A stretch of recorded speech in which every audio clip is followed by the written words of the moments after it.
Non veg பிடிக்காதவங்க யாருமே இருக்க மாட்டாங்க. அதுலயும் மட்டன் குழம்பு அப்படின்னு சொன்னா, எல்லாருமே விரும்பி சாப்பிடுவாங்க. இன்னைக்கு நான் மட்டன் குழம்பு எப்படி செய்றது? அதுக்கான ப்ரிப்பரேஷன் தான் பார்க்க போறோம். நான் வந்து ஒரு 1/4 கிலோ அளவுக்கு மட்டன் வாங்கி வாஷ் பண்ணி எடுத்து வச்சிருக்கேன். இத வந்து குக்கர்ல சேர்த்துக்கலாம்.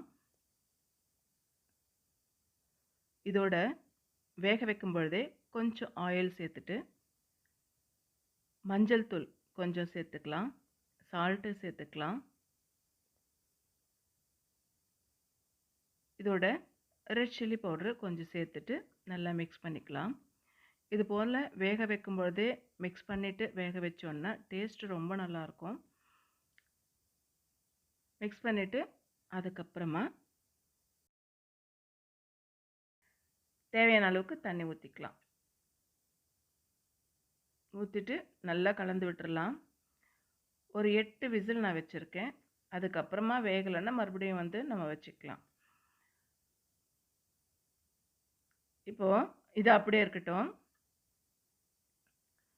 ஒரு பேனில் ஆயில் விட்டுட்டு ஆயில் சூடானதுமே பட்டை, லவங்கம், சோம்பு, கசகசா, நட்சத்திர சோம்பு, அதுக்கப்புறம் கடல் பாசி இது எல்லாமே சேர்த்துக்கலாம்.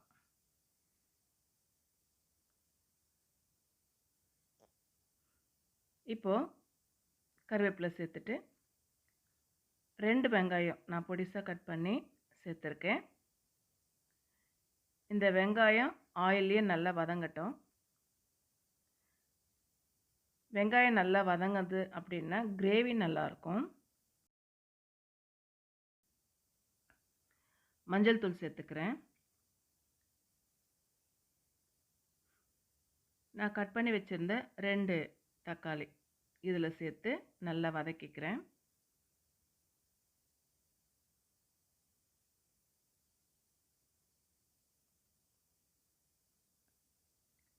இஞ்சி பூண்டு பேஸ்ட்டு நான் மிக்சியில் அரைச்சி சேர்த்துருக்கேன். எப்போவுமே நான்வெஜ் சமைக்கும் பொழுது கொஞ்சம் இஞ்சி பூண்டு அதிகமாக சேர்த்தா நல்லாயிருக்கும்.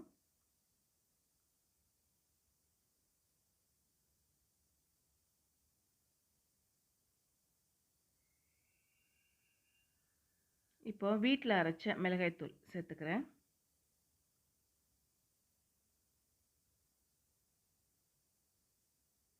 நான் வந்து ஒரு 4 டீஸ்பூன் அளவுக்கு வீட்டில் அரைச்ச மிளகாய்த்தூள் சேர்த்துருக்கேன். 1 டீஸ்பூன் அளவுக்கு ரெட் சில்லி பவுடர் சேர்த்துருக்கேன். இது வந்து Kashmir red chilli powder. Colour நல்லாயிருக்கும். காரம் கம்மியாக இருக்கும். நல்ல டேஸ்ட்டுக்காக ஜீரகத்தூள் சேர்த்துட்டு நம்ம வந்து வேக வச்சு வச்சுருந்தோம்ல அந்த மட்டன் அதை வந்து இதில் சேர்த்துக்கலாம்.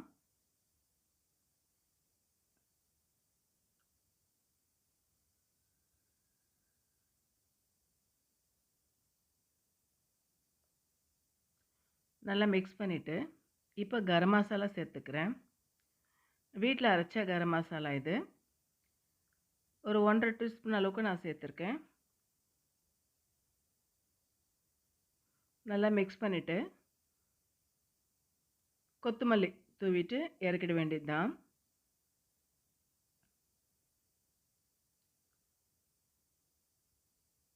இது வந்து இட்லி, தோசை, சாதத்தோடு சேர்த்து பிசைஞ்சு சாப்பிட்டா நல்லாயிருக்கும். களி வச்சு நம்ம சாப்பிட்லாம்.